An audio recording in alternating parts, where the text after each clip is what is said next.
ಎಲ್ಲರಿಗೂ ನಮಸ್ಕಾರ.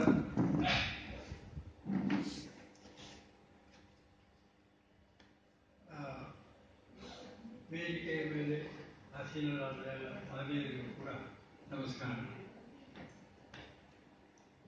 ನಾವು ಸ್ವಾಮಿಯವರು ಹೇಳಿದಾಗೆ ನಾವಿಬ್ಬರು ಒಂದೇ ವಯಸ್ಸವರು, ಒಂದೇ ಕೆಲಸದವರು. ಒಂದು ಮಾತು ನಾನು ಇಲ್ಲಿ ಹೋಗ್ಬಿಟ್ಟು ಬಂದಾಗ ನನಗನ್ನಿಸ್ತು, ಇಲ್ಲಿ ನನ್ನನ್ನು ಯಾರು ಕೇಳ್ತಿರ್ಲಿಲ್ಲ. ನನಗೆ ಅನಿಸ್ತಾ ಇರೋ ಮನೆ ಒಂದು ನಮಗೆ ಗೊತ್ತಿರೋ ಮನೆ, ಅದು ಬಿಟ್ಟು ನನಗಿಲ್ಲಿ ಯಾರು ಪರಿಚಯನೇ ಇರಲಿಲ್ಲ. ಆದರೆ ಒಂದು ದಿವಸ ನನ್ನ ಆಫೀಸರ್ ಕೂಡ ನಮ್ಮದು ಇಲ್ಲಿ ಸದಾಶಿವನಗರದ ಇದರಲ್ಲಿ ನಮ್ಮ ಆಫೀಸ್ ಇತ್ತು, ಸರ್ಕಲ್ನಲ್ಲಿ.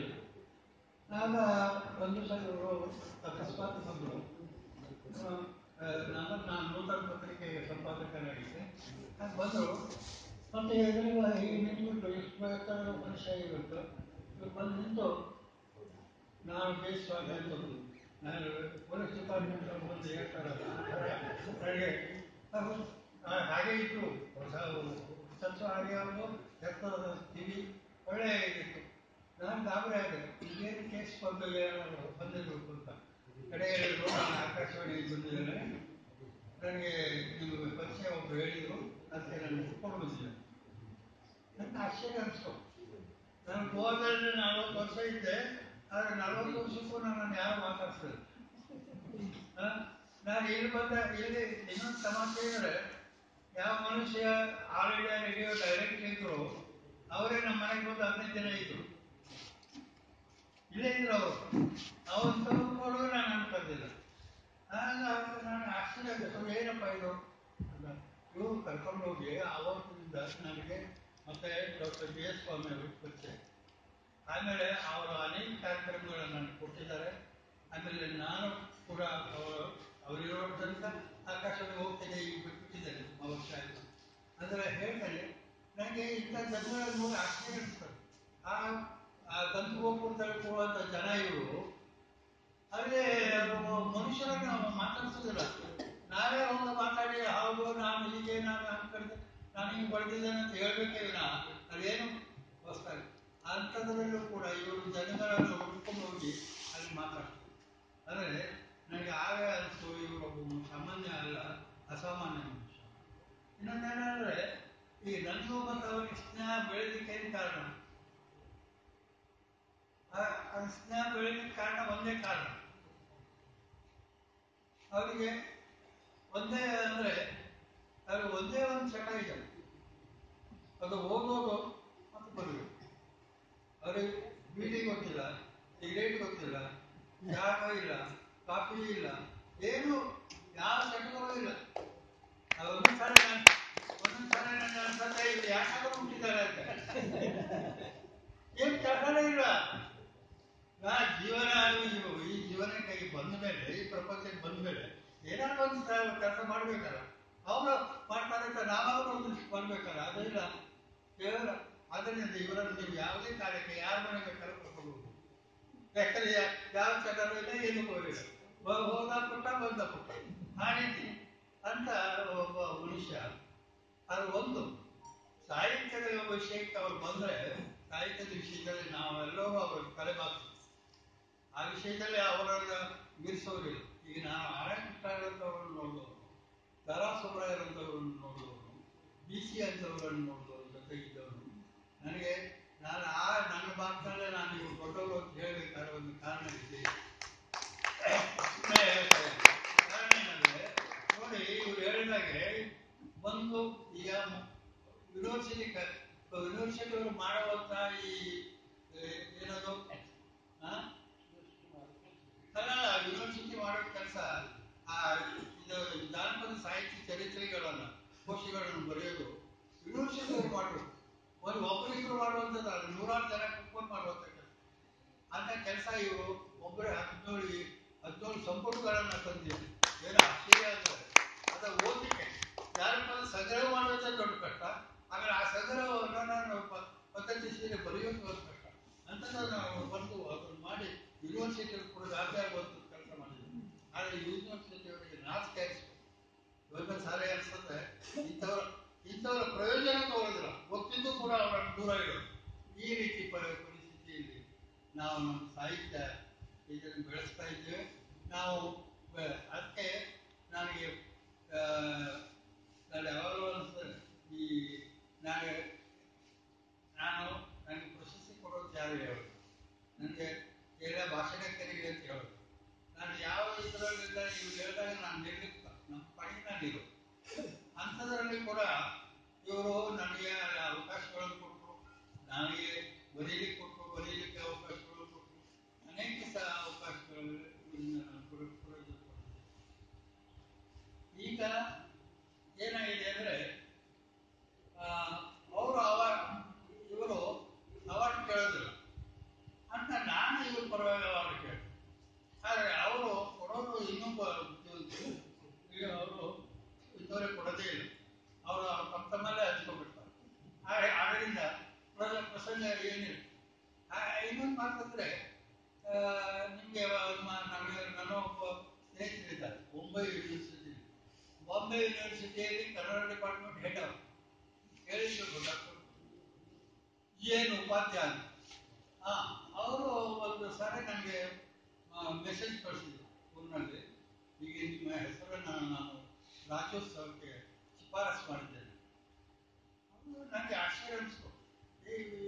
ಬಾಂಬೆಲಿ ಇದ್ಕೊಂಡು ನನ್ನ ಬಗ್ಗೆ ಇವರು ಇಷ್ಟೆಲ್ಲ ಹೇಳ್ತಾರೆ. ನಾನು ಅವ್ರಿಗೆ ಕಲ್ಪನೆ ಮಾಡಿ, ಜೀವಮಾನದಲ್ಲಿ ನೀವು ಮಾಡಿದ ದೊಡ್ಡ ಅಪರಾಧ ಅಂದ್ರೆ ಅದು ಒಂದೇ. ಬೇಕಾದ್ರೆ ಮಾಡಬಾರ್ದು, ಯಾಕೆ ಶಿಫಾರಸು ಮಾಡಿ ಕೊಡೋ ಮನಸ್ಸಿಂದ ನಾವು ಅಕಾಡೆಮಿಗಳೆಲ್ಲ ಓಡಾಡ್ತಾ ಇದ್ದೀವಿ, ಅಕಾಡೆಮಿಗಳ ಓಡಾಡ್ತಾ ಇದ್ದೀವಿ, ಅದು ಅಗತ್ಯ ಇಲ್ಲ. ಅಂದ್ರೆ ಹೀಗೆ ಬಿ ಎಸ್ ಸ್ವಾಮಿಯವರ ಸಾಹಿತ್ಯದ ಬಗ್ಗೆ ನಾವು ಹೇಳ್ಬೇಕಾದ್ರೆ ನೋಡಿ, 1500 ಪುಟದ ಒಂದು ನಾಟಕ ಸಂಗ್ರಹ ಇದೆ.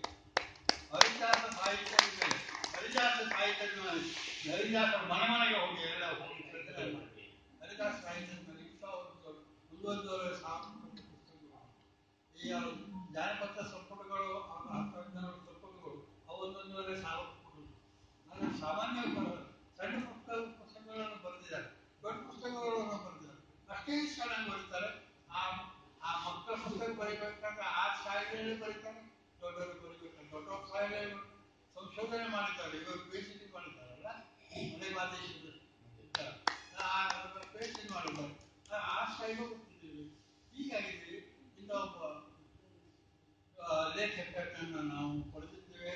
ನೀವು ಮತ್ತು ನಾವು ನಿಜಕ್ಕೂ ನಾವು ಧನ್ಯರು. ಯಾಕಂದ್ರೆ ನಾನು ಯಾವಾಗಲೂ ಅನಿಸ್ತದೆ, ಇವತ್ತು ನಮ್ಮ ಗಾಯತ್ರಿಯವರು ಇಲ್ಲಿ ಕರ್ಕೊಂಡ್ಬರ್ತೀನಿ ಅಂತಂದಾಗ ನಾನು ಹೇಳಿದೆ, ಅಟ್ಲೀಸ್ಟ್ ಸ್ವಾಮಿಯವರು ಬರಲಿ, ಸ್ವಾಮಿಯವರು ಬಂದರೆ ಅದೊಂದು ದೊಡ್ಡ ಸಾಧನೆ. ಯಾಕಂದ್ರೆ ಕನ್ನಡಕ್ಕೆ ಎಷ್ಟು ಕೆಲಸ ಮಾಡಿದ್ರು ಇನ್ನೊಬ್ಬರಿಗೆ ನಾವು ಒಂದು ಮಾತನಾಡಿ ಹೇಳಿದೆ. ಆಮೇಲೆ ಯಾವ ಆಮಿಷಗಳಿದೆ, ಯಾವ ಅವಾರ್ಡ್ಗಳು ಅದು ಇದು ಯಾವುದಕ್ಕೂ ಇಲ್ಲದೆ ತನ್ನ ಪಾಡಿಗೆ ನಾವು ಕೆಲಸ. ಮಾಸ್ಟರ್ ಹಿರಣ್ಣಯ್ಯನವರಿಗೆ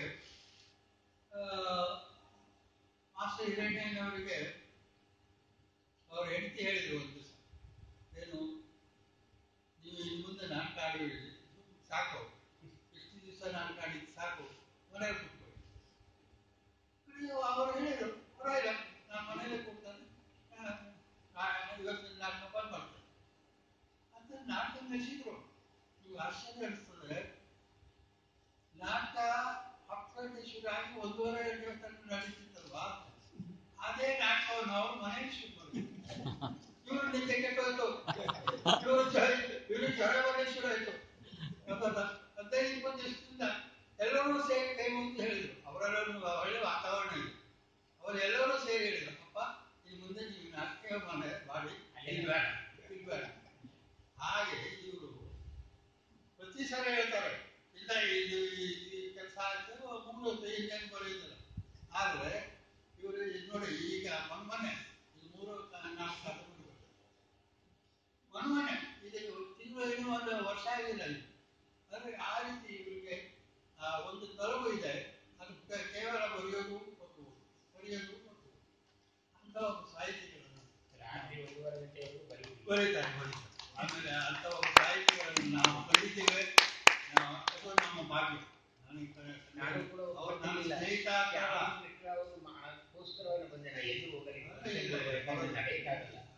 ಕಾರಣದಿಂದ ಗುರುಗೋಸ್ಕರ ಬಂದಿದೆ. ಆಮೇಲೆ ಇನ್ನೊಂದು ಸಮಸ್ಯೆ ಏನಂದ್ರೆ ಇವರು ಕಾಫಿ ಇಲ್ಲ, ತಿಂಡಿ ಇಲ್ಲ, ಸಿಗರೇಟ್ ಇಲ್ಲ, ಏನೂ ಇದೆ, ಬೇಗ ಯೋಗಾಸನ ಮಾಡಿ ಇದು ಯೋಗಾಸನ ಗಂಟೆ ಗಂಟೆ ಯೋಗಾಸನ ಮಾಡ್ತೀವಿ ಅಂತ ಮನುಷ್ಯರು ಈ ನೋಡಿ ಕಾಲದಿಂದ ನಡೀಲಿಕ್ಕೆ ಆಗುದಿಲ್ಲ. ಯೋಗ ಅಂದ್ರೆ ಹೇಗೆ ಈಗ ನಾವು ಏನು ಯೋಗ ಏನು ಮಾಡಿಲ್ಲ, ಅದು ಓಡಾಟ ಇಂಥ ಒಂದು ಪ್ರಸಿದ್ಧ ಸತ್ಸಂಗದಲ್ಲಿ ಕೂಡ ಅವರು ಇಲ್ಲಿ ಬಂದಿದ್ದಾರೆ. ನಿಜಕ್ಕೂ ನಾವು ಸಂತೋಷ ಪಡಬೇಕು. ನಾನು ಅಂತಿದ್ದ ಅವರು ನಾನು 3 ಜನ್ಮ ಯೋಗ ಒಂದೇ ಜನ್ಮ ಬರ್ತದೆ. ನಾನು 116 ಪುಸ್ತಕಗಳು, ಇವರು 400 ಇನ್ನು 500 ಬರ್ತಾ ಇದ್ದಾರೆ. ಹಾಗಾಗಿ ಇವರು ಬರೋದ್ರಿ ಇದೇ ಒಂದು ಭಾಗ್ಯ ಇರ್ತಿರ್ಬೋದು. ನನಗೆ ಈ ಅವಕಾಶವನ್ನು ಕೊಟ್ಟಂತ ನಮ್ಮ ಗಾಯತ್ರಿ ಅವರು ಮತ್ತೆ ಈ ಪಿಕ್ಚರಿಂದ ಸಂಘದ ಕಾರ್ಯದರ್ಶಿಗಳಿಗೂ ಎಲ್ಲರಿಗೂ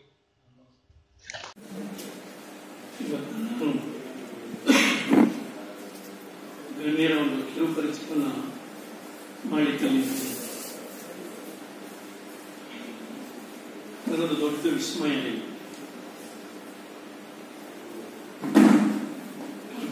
ಸಿದ್ದಲಿಂಗಯ್ಯನವರು,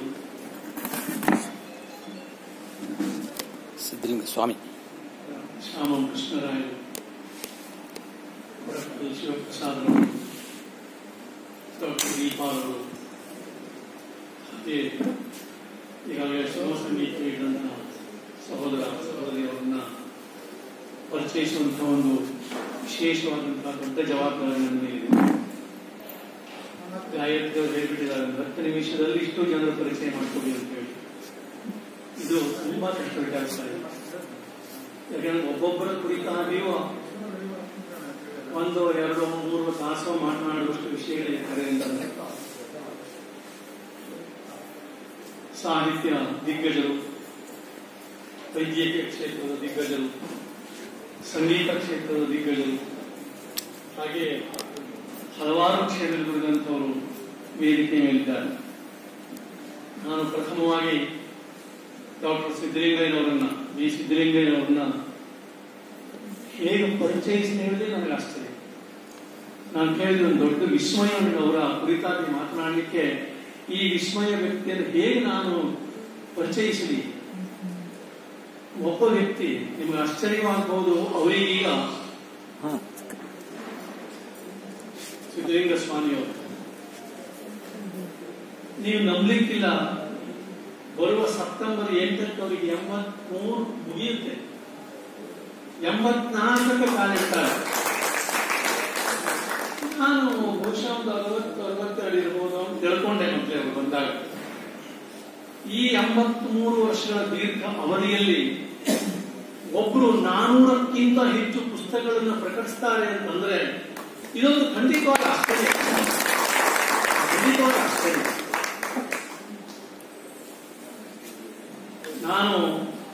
ನಾನಾಗಿ ಒಂದು ಬಿರುದನ್ನು ಅವರಿಗೆ ಕೊಟ್ಬಿಡ್ಬೇಕು ಅನಿಸ್ತಾ ಇದೆ ನನಗೆ. ಸಾಹಿತ್ಯಾಂಬುದಿ ಮುಂಬೋಜಂ, ಸಾಹಿತ್ಯಾಂಬುದಿ ಮುಂಬೋಜಂ ಅಂದ್ರೆ ಈ ಸಾಹಿತ್ಯ ಆಡುವಂತಹ ಸಮುದ್ರವನ್ನೇ ಕುಡಿದವರು. ಅಗಸ್ತ್ಯ ಕುಂಬೋಜ ಅಂತಂದ್ರೆ ಅಗಸ್ತ್ಯ. ಅದು ಯಾವ ಪ್ರಕಾರ ಅವರು ಬಿಟ್ಟಿಲ್ಲ. ಸಾಹಿತ್ಯದ ಎಲ್ಲಾ ಪ್ರಕಾರಗಳು ಇದು ತುಂಬಾ ಅಪರೂಪ. ಇದು ಕಾಣ್ಲಿಕ್ಕೆ ಸಿಗುವುದೇ ಇದು ಅಪರೂಪ. ಕಥೆ ಹೇಳಿ, ಕವನ ಹೇಳಿ, ನಾಟಕ ಹೇಳಿ, ಗೀತ ರೂಪಕ ಹೇಳಿ, ಬಾನುಲಿ ರೂಪಕ ಅಂತ ಹೇಳಿ, ಎಲ್ಲಿವರೆಗೆ ಅಂತಂದ್ರೆ ಇವತ್ತು ಅವರು ಮಹಾಕವಿಗಳು, ಮಹಾಕಾವ್ಯ ಬರೆದವರು. ಇವತ್ತು ನಮ್ಮ ಮುಂದೆ ಇವತ್ತು ಕನ್ನಡದ ಮಹಾಕಾವ್ಯ ಬರೆದಂತಹ ವ್ಯಕ್ತಿ ನಮ್ಮೊಳಗೆ ಇದ್ದಾರೆ. ಅವರ ಸಮಕಾಲೀನರಾಗಿ ನಾವು ಇದ್ದೇವೆ ಹೇಳುವುದೇ ಅತ್ಯಂತ ಒಂದು ಸಾಹಿತ್ಯದ ಭಾವಿಸಿದೆ. ಹೀಗೂ ಇರ್ಬೋದೆ. ಅವರು ಸರಸ್ವತಿ ಪುತ್ರರು. ಎಲ್ಲವರಿಗೂ ಈ ಭಾಗ್ಯ ಸಿಗುವುದಿಲ್ಲ, ಎಲ್ಲವರಿಗೂ ಭಾಗ್ಯ ಸಿಗುವುದಿಲ್ಲ. ನಾನು ಕರ್ಮ ಸಿದ್ಧಾಂತ, ಜನ್ಮ ಸಿದ್ಧಾಂತ ಒಂದು ಸ್ವಲ್ಪ ಒಪ್ಪುವ, ನಂಬುವವನ. ಜನ್ಮ ಜನ್ಮಾಂತರದ ಪುಣ್ಯದ ಫಲ ಅವರನ್ನ ಇಂಥ ಒಬ್ಬ ವರ ಕವಿಯಾಗಿ, ಒಬ್ಬ ವರ ಸಾಹಿತಿಯಾಗಿ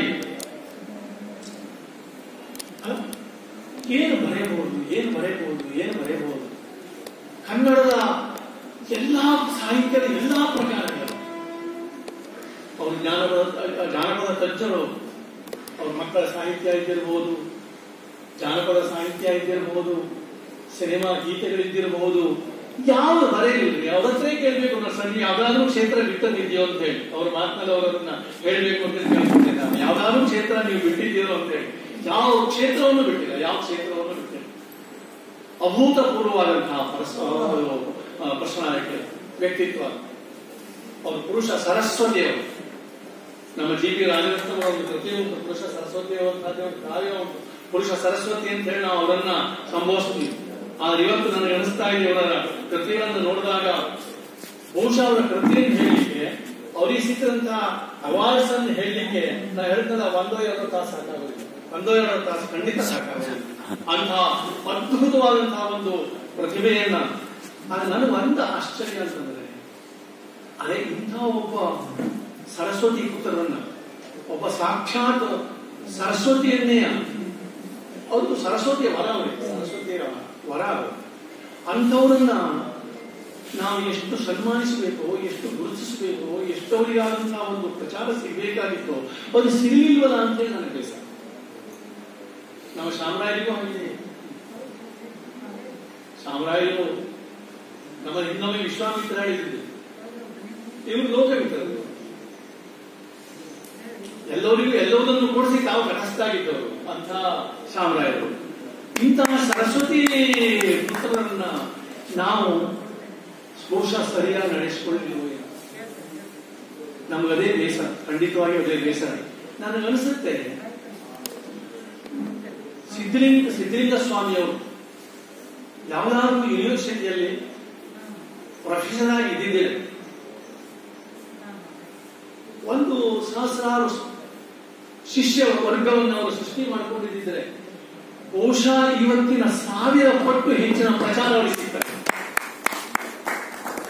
ಹೆಚ್ಚಿನ ಸಾಹಿತ್ಯಗಳಿಗೆ, ಹೆಚ್ಚಿನ ಇವರಿಗೆ. ಅದೇ ಹೇಳಿದ್ರೆ ನಾವು ಮೊದಲೇನೆ, ಇದು ತುಂಬಾ ಕಷ್ಟದ ಕೆಲಸ. ಇಂಥವನ್ನ ನಾವಿದೋ 1-2 ಮಾತನ್ನ ಪರಿಚಯಿಸಿಕೊಡಿ ಅಂತಂದ್ರೆ ಇದು ತುಂಬಾ ಕಷ್ಟ. ನಾ ಇಷ್ಟೊಂದು ಹೇಳಬಲ್ಲೆ, ಅವರು ಒಂದು ಸಾಹಿತ್ಯದ ಸೂರ್ಯ, ಸರಸ್ವತಿ ಪುತ್ರ, ಪುರುಷ ಸರಸ್ವತಿ. ನಾನು ಈಗಾಗಲೇ ಹೇಳಿದಾಗೆ, ನಾನೇ ಇವತ್ತೇ ಈ ಕ್ಷಣದಲ್ಲೇ ಹೇಳಿದ ಹಾಗೆಯೇ ಸಾಹಿತ್ಯಾಂಬುದಿ ಕುಂಬೋಜಂ ಅಂತ ಅದ್ಭುತವಾದಂತಹ ವ್ಯಕ್ತಿಗೆ ನಾನು ಇನ್ನೇನು ಹೇಳಿದ್ದಾರೆ. ನಿಮ್ಮೆಲ್ಲರ ಪರವಾಗಿ ನನ್ನ ಸಾಷ್ಟಾಂಗ ನಮಸ್ಕಾರ. ಗಾಯತ್ರಿ ಅವರಲ್ಲೇ ಸೂಚನೆ ಕೊಡ್ತಿದ್ದಾರೆ, ನನಗೆ ಅರಿವಿದೆ. ಹಾಗೇನೆ ಮತ್ತೊಬ್ಬರ ಪರಿಚಯವನ್ನು ಬಹುಶಃ ಅವರ ಮಾತಿನಲ್ಲಿ ಶಾಮರಾಯರ ಪರಿಚಯವನ್ನು ಅವರು ಮಾಡ್ತಾರೆ. ಹಾಗೇನೆ ಕೊಡಕಲ್ ಶಿವಪ್ರಸಾದರ ಪರಿಚಯವನ್ನು ಸ್ವಲ್ಪದಲ್ಲೇ ನಾನು ಮಾಡ್ತೇನೆ. ಹಾಗೆ ದೀಪಾ ಅವರು ಸಹ ಅವರ ಪರಿಚಯವನ್ನು 1-2 ಮಿನಿಟ್ನಲ್ಲಿ ನಾನು ಮುಗಿಸ್ತಾ ಇದ್ದೇನೆ. ವೇಳೆಯ ಒಂದು ಅಭಾವದಿಂದಾಗಿ ಅವರಿಗೆ ನಾನು ಖಂಡಿತವಾಗಿಯೂ ಒಂದಷ್ಟೇ ದ್ರೋಹ ಮಾಡ್ತಾ ಇದ್ದೇನೆ. ಅವರ ಪರಿಚಯವನ್ನ ಮಾಡ್ಲಿಕ್ಕೆ ಅದಷ್ಟೇ ದ್ರೋಹ. ಬಹುಶಃ ನನಗೊಂದು 2 ತಾಸು ಕೊಡ್ತಿದ್ದಿದ್ರೆ ಮಾತಾಡ್ತಿದ್ನೋ ಏನು. ನಾನು ಹೇಗೂ ಇರಲಿ, ದೀಪಾರವರು, ಡಾಕ್ಟರ್ ದೀಪಾರವರು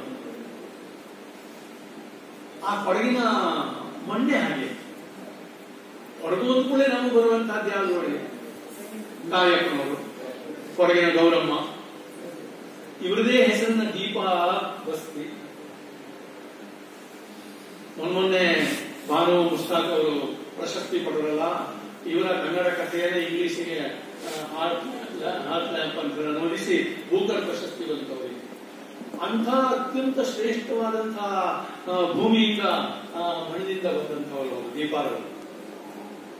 ಎಲ್ಲಿ ಹೋದಿತ್ತು ಆ ಮಣ್ಣಿನ ಗುಣ, ಕೊಡಗಿನ ಗುಣ ಎಲ್ಲಿ ಹೋದಿತ್ತು? ಕೊಡಗಿನವರು ಇವತ್ತು ಬೆಂಗಳೂರಿನಲ್ಲಿ ವಾಸವಾಗಿದ್ದರೂ ಸಹ, ಬಹುಶಃ ಮಡಿಕೇರಿಯಲ್ಲೂ ಅವರ ಕ್ಲಿನಿಕ್ ಇದೆ, ಬೆಂಗಳೂರಿನ ಶಾಂತಿನಗರದಲ್ಲೂ ಇದೆ. ಈಗಾಗಲೇ ನೀವು ಅವ್ರ ಮಾತನ್ನು ಕೇಳಿದ್ದೀರಿ, ಅವ್ರ ಪರಿಚಯ ಆಗೋಗಿದೆ ನಮಗೆ. ಎಷ್ಟು ಸರಳವಾಗಿ, ನಿರರ್ಗಳವಾಗಿ ಒಂದು ಮೆಡಿಕಲ್ ಸಂಬಂಧಪಟ್ಟಂತಹದ್ದನ್ನು ಕನ್ನಡದಲ್ಲಿ ಇಷ್ಟು ಚಂದಾಗಿ ಮಾತಾಡ್ಲಿಕ್ಕೆ ಸಾಧ್ಯ ಅಂತ ಅವರು ತೋರಿಸ್ಕೊಟ್ಟಿದ್ದಾರೆ. ಯಾಕೆ ನಮ್ಮಲ್ಲಿ ಬಹಳ ಜನ ಹೇಳುದು ಇದೆಲ್ಲ ಕನ್ನಡದಲ್ಲಿ ಮಾತಾಡ್ಲಿಕ್ಕೆ ಆಗೋದಿಲ್ಲ, ಇಂಗ್ಲಿಷ್ ಬೇಕು ಅಂತ ಹೇಳಿ. ಆದ್ರೆ ಎಷ್ಟು ಸರಳವಾಗಿ, ಎಷ್ಟು ಸರಾಗವಾಗಿ ನಮ್ಮೆಲ್ಲರನ್ನ ಒಳಗೊಂಡು ಅವರು ತಮ್ಮ ಮಾತನ್ನ ಆಡಿದ್ರು ಅಂತ ನಾವು ಕೇಳಿದ್ದೇವೆ. ಅವರು ಎಲ್ಲವನ್ನೂ ಬಿಟ್ಟು ನಿಂತು ಎಲ್ಲದನ್ನು ಮೆಟ್ಟಿ ನಿಂತವು. ಏನು ಸಾಧಿಸಲಿಕ್ಕೆ ಸಾಧ್ಯ, ಒಬ್ಬ ದಿವ್ಯಾಂಗರಾದವರು ಏನ್ ಮಾಡ್ಲಿಕ್ಕೆ ಸಾಧ್ಯ, ಆತ್ಮವಿಶ್ವಾಸ ಒಂದಿದ್ದರೆ, ಆ ಆತ್ಮ ಅನ್ನೋದೇ ಅಷ್ಟು ಪ್ರಧಾನ. ಆತ್ಮ ಅಂತಂದ್ರೆ ಜೀವ ಹೌದು, ಆತ್ಮ ಅಂದ್ರೆ ಪರಮಾತ್ಮ ಹೌದು, ಆತ್ಮ ಅಂದ್ರೆ ಶರೀರ ಹೌದು. ಅಂದ್ರೆ ಆತ್ಮ ಅಂತಂದ್ರೆ ವಿಶ್ವ ಎಂಬ ವಿಶ್ವವೇ. ಅಂತ ಆತ್ಮವಿಶ್ವಾಸದಿಂದ ಮುನ್ನುಗ್ಗಿದವರು ಬೇ ಆಫ್ ಬೆಂಗಾಲ್ದಲ್ಲಿ 18 ಮೀಟರ್ ಆಯ್ತು, 18 ಮೀಟರ್ ಪ್ಯಾರಾ ಸ್ವಿಮ್ಮಿಂಗ್ ನಲ್ಲಿ ಭಾಗವಹಿಸಿ ಪ್ರಶಸ್ತಿಯನ್ನ ಪಡೆದವರು. ನೋಡಿ ಹೇಗಿದೆ ಸ್ಫೂರ್ತಿ, ನಮಗೆಲ್ಲ ಇಂಥವ್ರ ಸ್ಫೂರ್ತಿ. ನಾವು ಇಂಥವರಿಂದ ಅಂದ್ರೆ ಏನ್ ಮಾಡ್ಲಿಕ್ಕೆ ಸಾಧ್ಯ, ಒಬ್ಬ ಮನುಷ್ಯ ಒಬ್ಬ ವಿಲ್ ಪವರ್ ಇದ್ರೆ ಏನ್ ಸಾಧಿಸ್ಲಿಕ್ಕೆ ಸಾಧ್ಯ ಅಂತಲ್ಲಿ ಶಿವಪ್ರಸಾದ್ ಮತ್ತು ಇವರೆಲ್ಲ ಸಾಕ್ಷಿ, ಇವತ್ತು ಅಂತ ಸಾಕ್ಷಿಯಾಗಿ ನಿಂತಿದ್ದಾರೆ ಅವರು. ನಾನು GPT ಚಾಟ್ GPT ಇರ್ತಾರೆ, ಅದನ್ನು ನೋಡಿ ಚೂರು ಇವತ್ತು ಯಾವ ಕೇಳಿದ್ರು ಸಿಗುತ್ತದೆ ಕಂಪ್ಲೀಟ್. ಇವ್ರ ಬಗ್ಗೆ ಬಂತು. ಅಲ್ಲಿ ಶಾಂತಿನಗರದ ಇವರ ಕ್ಲಿನಿಕ್ ನಲ್ಲಿ ನನಗೆ ಆಶ್ಚರ್ಯ ಹೋಯಿತು. ಇವರು ಫೀಸ್ ಎಷ್ಟು ಕೇಳಿದ್ರು ಬರೀ ₹100 ಕರ್ಕೊಂಡು. ಇವರು ಫೀಸು ಬರೀ ₹100. ಇವತ್ತು ಬೆಂಗಳೂರಿನಲ್ಲಿ ಯಾರಾದ್ರೂ ₹100 ನಿಮಗೆ ಹೋಲ್ಕೊಳ್ಳೆ ಒಂದು ಟೆಸ್ಟ್ ಮಾಡ್ತಾರೆ ಅಥವಾ ಒಂದು ಇದ್ಕೊಳ್ತಾರೆ ಅಂತಂದ್ರೆ ಇದೊಂದು ಮಿರಾಕಲ್ ಇದೆ, ಆಶ್ಚರ್ಯ ಖಂಡಿತವಾಗಿ. ಅಂದ್ರೆ ಎಷ್ಟು ಅನುಕಂಪ, ಮಾನವೀಯ ಅನುಕಂಪ ಇದೆ ಹೇಳೋದಕ್ಕೆ ಅವರೇ ಸಾಕ್ಷಿ. ಹಾಗಾಗಿ ಅಂಥ ಒಬ್ಬ ಅದ್ಭುತ ಮತ್ತೊಂದು ಮಹಾಚೇತನಕ್ಕೆ ನಾನು ನನ್ನ ಹೃತ್ಪೂರ್ವಕವಾದಂತಹ ನಮಸ್ಕಾರ. ಕೊಡಕಲ್ ಶಿವಪ್ರಸಾದ್ ಅವರು ಸಹ ಅದ್ಭುತವಾದಂತಹ ವ್ಯಕ್ತಿಯವರು. ಇದು ಒಂದು ಪುಣ್ಯ, ಅವರ ಒಂದು ತಿರುಪರಿಚಯ ನನಗೆ ಆಯ್ತು ಅಷ್ಟೇನೆ. ನಾನು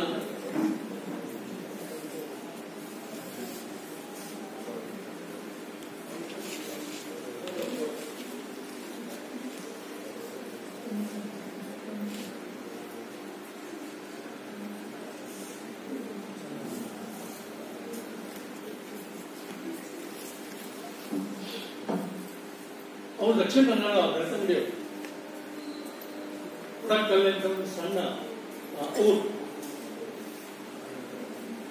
ಶಿಕ್ಷಣವನ್ನು ಮುಗಿಸಿ ಕೆನರಾ ಬ್ಯಾಂಕ್ನಲ್ಲಿ ಆಫೀಸರ್ ಆಗಿದ್ದು,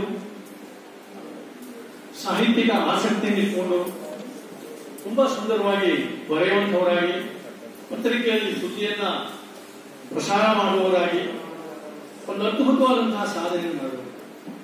ನನಗಿಂತೂ 8 ವರ್ಷ ಸಣ್ಣವರು.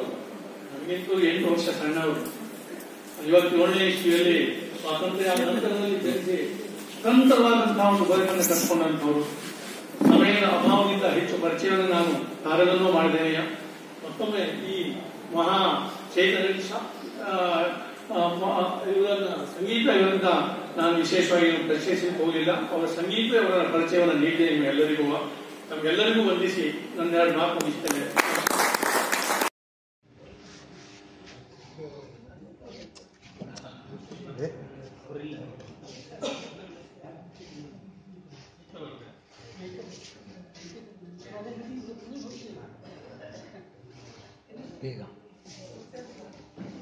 ಅಧ್ಯಕ್ಷರ ಭಾಷಣದ ಪ್ರತಿ ನನ್ನ ಕೈಯಿದೆ, ನಾನು ಅದನ್ನು ಓದ್ತಾ ಇದ್ದೇನೆ. ಶ್ರೀಯುತ ಕೊಡಕಲ್ ಶಿವಪ್ರಸಾದರ ಭಾಷಣ.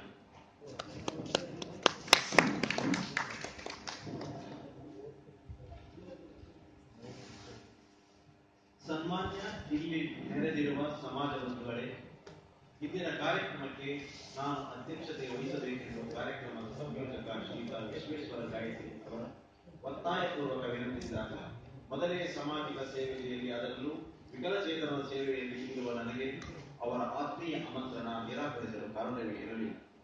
ಈ ಕಾರಣದಿಂದ ನಾನು ಶ್ರೀಯುತ ವಿಶ್ವೇಶ್ವರ ಗಾಯತ್ರಿ ಅವರಲ್ಲಿ ಸಾಮಾಜಿಕ ಕಾಳಜಿ ಮತ್ತು ಸಮಾಜದಲ್ಲಿರುವ ಪ್ರತಿಭಾವಂತರನ್ನು ಗುರುತಿಸಿ ಸಾರ್ವಜನಿಕ ವೇದಿಕೆಯಲ್ಲಿ ಸನ್ಮಾನಿಸುವ ಅವರ ಕಾರ್ಯಕುಶಲತೆಯನ್ನು ಎಷ್ಟು ಅಭಿನಂದಿಸಿದರೂ ಸಾಲದು. ಆ ದಯಾಮಯನಾದ ದೇವರು ಅವರಿಗೆ ಎಲ್ಲ ರೀತಿಯ ಸಬಲತೆಯನ್ನು ನೀಡಿ ಸಮಾಜದಲ್ಲಿರುವ ಪ್ರತಿಯೊಬ್ಬ ಪ್ರತಿಭಾವಂತರನ್ನು ಗುರುತಿಸಿ ಸನ್ಮಾನಿಸುವ ಶಕ್ತಿಯನ್ನು ನೀಡಬೇಕೆಂದು ಬಯಸುತ್ತೇನೆ. ಕಾಲವಿದ್ದು ಬದಲಾಗಿದೆ, ಜನ ಬದಲಾಗುತ್ತಿದ್ದಾರೆ. ಆದರೆ ನಾವು ಕಾಲಾಯ ತಸ್ಮೈ ನಮಃ ಎಂದು ಕೈಕಟ್ಟಿ ಕುಳಿತರೆ ಮಂತ್ರಕ್ಕೆ ಮಾವಿನಕಾಯಿ ಉದುರುವುದಿಲ್ಲ ಎಂಬ ಕಟು ಸತ್ಯವನ್ನು ನೆನಪಿಸಿದಂತಾಗುತ್ತದೆ. ಹಾಗಾಗದಂತೆ ನಾವು ಕ್ರಿಯಾಶೀಲ ವ್ಯಕ್ತಿತ್ವವನ್ನು ಶ್ರೀ ವಿಶ್ವೇಶ್ವರ ಗಾಯತ್ರಿ ಅವರಂತೆ ರೂಪಿಸಿಕೊಂಡು ಸಾಮಾಜಿಕ ಚಿಂತನೆಯನ್ನು ನಮ್ಮ ಬದುಕಿನಲ್ಲಿ ಅಳವಡಿಸಿಕೊಂಡಾಗ ಸಾಮಾಜಿಕ ಜಾಗೃತಿಯನ್ನು ಬೆಳಗಿಸಲು ಸಾಧ್ಯವಿದೆ ಎಂದು ನನಗೆ ಇಂದು ಸಾಮಾಜಿಕ ಜಾಗೃತಿ ಕೇವಲ ಕಾಗದದಲ್ಲಿ ಮಾತ್ರ ಪ್ರಚಲಿತವಿದೆ. ಅದನ್ನು ಕಾರ್ಯರೂಪಕ್ಕೆ ತರುವಲ್ಲಿ ಅನೇಕ ಅಡೆತಡೆಗಳನ್ನು ಎದುರಿಸಬೇಕಾಗುತ್ತದೆ. ಅಂತಹ ಅಡೆತಡೆಗಳಲ್ಲಿ ಬೇರೆ ಬೇರೆ ರೀತಿಯ ವಿಘ್ನಗಳು ಎದುರಾಗುತ್ತವೆ ಎಂಬುದು ನಾನು ನನ್ನ ಅನುಭವಗಳಿಂದ ಕಂಡುಕೊಂಡ ಸತ್ಯ. ಅವುಗಳಲ್ಲಿ ಅಸೂಯೆ ಮತ್ತು ನಾನು ಎಂಬ ಅಹಂಕಾರಗಳೇ ಪ್ರಧಾನ ಬಿಂದುಗಳು ಎಂದು ಇಲ್ಲಿ ಎತ್ತಿ ಹೇಳಬೇಕಾಗುತ್ತದೆ. ಇವೆರಡನ್ನೂ ನಮ್ಮ ಮನಃಪಟಲದಿಂದ ಅಳಿಸಬೇಕಾಗಿರುವುದು ಇಂದಿನ ಕಾಲಘಟ್ಟದಲ್ಲಿ ಎಲ್ಲರೂ ಜ್ಞಾಪಿಸಬೇಕಾದ ವಿಷಯವಾಗಿದೆ ಎಂದು ಹೇಳಬಯಸುತ್ತೇನೆ. ಸಮಾಜದಲ್ಲಿ ತಮ್ಮ ಅಸ್ತಿತ್ವವನ್ನು ತೋರಿಸಲು ಮತ್ತು ತಮ್ಮಲ್ಲಿ ಅಡಗಿರುವ ಸಾಮರ್ಥ್ಯವನ್ನು ಎತ್ತಿ ತೋರಿಸಲು ಹೆಣಗಾಡುತ್ತಿರುವ ವಿಕಲಚೇತನ ಎಂಬ ವರ್ಗವಿದೆ ಎಂಬುದು ಇಂದು ಬಹುತೇಕ ಜನರಿಗೆ ತಿಳಿದಿಲ್ಲ. ಕಾರಣ ಅವರಲ್ಲಿರುವ ಹೊಂದಾಣಿಕೆಯ ಮನೋಭಾವದ ಕೊರತೆ. ಸುಮಾರು 40 ವರ್ಷಗಳಿಂದ ವಿಕಲಚೇತನರ ಏಳಿಗೆಗಾಗಿ ಹೋರಾಡುತ್ತಿರುವ ನನಗೆ ಅನೇಕ ಅಡೆತಡೆಗಳನ್ನು ಎದುರಿಸುವ ಸಂದರ್ಭಗಳು ಬಂದಿದ್ದವು. ಅದ್ಯಾವುದನ್ನು ಲೆಕ್ಕಿಸದೆ ನಾನು ಸಾವಿರಾರು ಮಂದಿ ವಿಕಲಚೇತನರಿಗೆ ವಿವಿಧ ವಿಷಯಗಳ ಮೇಲೆ ಮಾರ್ಗದರ್ಶನ ನೀಡುತ್ತಾ ಬಂದಿದ್ದು, ನನ್ನ ಸಂಪರ್ಕದಲ್ಲಿರುವ ಬಹಳಷ್ಟು ವಿಕಲಚೇತನರು ಯಾವ ವಿಷಯಕ್ಕೂ ಕೂಡ ಹಿಂದೆ ನೋಡುವಂತಾಗದೆ ಮುಂದೆ ಬಂದು ಇಂದು ಸಮಾಜದಲ್ಲಿ ಅವರೆಲ್ಲರೂ ಗುರುತಿಸುವಂತಾಗಿರುವುದು ನನಗೆ ಸಂತಸದ ವಿಷಯ. ಈ ಕಾರಣದಿಂದ ನಾನು ಸ್ಥಾಪಿಸಿರುವ ಇಂಡಿಯನ್ ದಿವ್ಯಾಂಗ ಎಂಪವರ್ಮೆಂಟ್ ಅಸೋಸಿಯೇಷನ್ ಎಂಬ ಸಂಸ್ಥೆಯ ಎಲ್ಲ ವಿಕಲಚೇತನರ ಅಭೂತಪೂರ್ವ ಬೆಂಬಲವನ್ನು ಪಡೆದುಕೊಂಡು 22,000ಕ್ಕೂ ಮೀರಿದ ಸದಸ್ಯರನ್ನು ಹೊಂದಿ ರಾಜ್ಯ ಮತ್ತು ಕೇಂದ್ರ ಸರ್ಕಾರಗಳ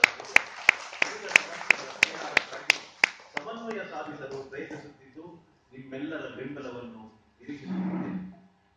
ನಾನು ಸಾಮಾಜಿಕವಾಗಿ ಮುಂದೆ ಬರುವಲ್ಲಿ ಹಲವಾರು ಮಂದಿಗಳ ಪಾತ್ರವಿದ್ದು, ಅವುಗಳಲ್ಲಿ ನನ್ನ ತಂದೆ ಶ್ರೀ ಮುಡಕ್ಕಲ್ ವೆಂಕಟರಮಣ ಭಟ್ಟರಿಂದ ಹಿಡಿದು ಅಂದಿನ ಬೆಂಗಳೂರು ಪೊಲೀಸ್ ಆಯುಕ್ತರಾದ ಶ್ರೀ ಎ.ಆರ್. ನಿಜಾಮುದ್ದೀನ್ ಅವರ ಪತ್ನಿ ಶ್ರೀಮತಿ ಲಕ್ಷ್ಮೀ ಆರ್. ನಿಜಾಮುದ್ದೀನ್ ವೀಲ್ ಚೇರ್ನಲ್ಲಿ ಕುಳಿತೇ ವಿಕಲಚೇತನರ ಸಂಘಟನೆಯನ್ನು ಈ ಹಿಂದೆ ನಡೆಸಿದವರು.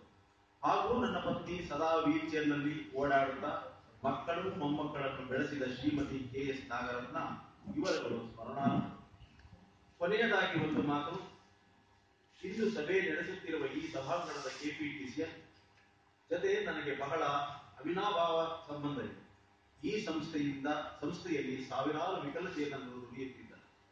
10 ವರ್ಷಗಳ ಹಿಂದೆ ಈ ಸಂಸ್ಥೆಯಲ್ಲಿ 400ಕ್ಕೂ ಮೀರಿದ ವಿವಿಧ ವಿಕಲಚೇತನರು ಗುತ್ತಿಗೆ ಆಧಾರದಲ್ಲಿ ವಿವಿಧ ಹುದ್ದೆಗಳಲ್ಲಿ ದುಡಿಯುತ್ತಿದ್ದು, ಅವರ ಕಾಯಂ ನೌಕರಿಗಾಗಿ ಹೋರಾಟ ಮಾಡಿದವರಲ್ಲಿ ನಾನು ಒಬ್ಬನು. ಇಂದು ಅವರೆಲ್ಲ ಕಾಯಂ ನೌಕರರಾಗಿ ಸ್ವತಂತ್ರ ಜೀವನ ನಡೆಸುವಂತಾಗಿರುವುದು ಅವರ ಅದೃಷ್ಟ ಎಂಬ ಸಂತಸವಿದೆ. ಮತ್ತು ಇಂದಿನ ಕಾರ್ಯಕ್ರಮದಲ್ಲಿ ಪ್ರಾರಂಭದಲ್ಲಿ ಆರೋಗ್ಯ ಸಲಹೆ ಕಾರ್ಯಕ್ರಮ ನೀಡಿದ ಡಾಕ್ಟರ್ ದೀಪಾ ವಿ ಅವರು ಅವರ ವಿದ್ಯಾರ್ಥಿ ಜೀವನದಿಂದಲೇ ನನಗೆ ಚಿರಪರಿಚಿತರು. ನಾನು ನೀಡಿದ ಹಲವಾರು ಸಲಹೆಗಳು ಅವರ ಕಾರ್ಯ ಚಟುವಟಿಕೆಗಳಿಗೆ ಯಶಸ್ವಿ ಬೆಳಕನ್ನು ನೀಡಿದ ಸಂತಸವೂ ನನಗಿದೆ. ಎಲ್ಲರಿಗೂ ವಂದನೆಗಳು. ಜೈ ಹಿಂದ್.